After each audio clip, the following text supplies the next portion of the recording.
Oh, do I have buyer's remorse for the naming conventions? We can always come in and change the name of our files and fix that. So just know, I encourage you to name your files intelligently. Now, once again, we have this clipped image. I believe this is a clipping mask because we can see this.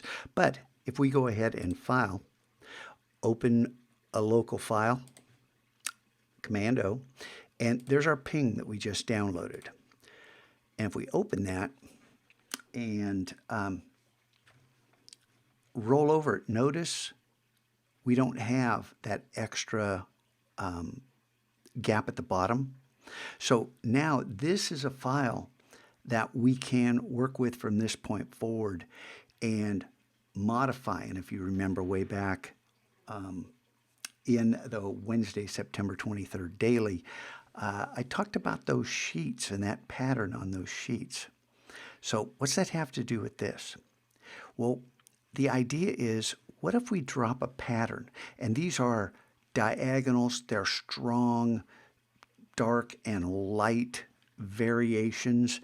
And so it's already geometric. What happens if we drop a pattern of circles, of polka dots on top of this, and then change the blending mode and lower the opacity? What happens? Is it visually pleasing, or is it just noise? Well, that's what we're going to find out in the videos that follow, because I have to make a type of pattern that we haven't talked about in Gravit, but this should be completely possible, and then overlay that pattern on top of this image, and like I said, change the blend mode and opacity and see if we can achieve something that's worth the effort.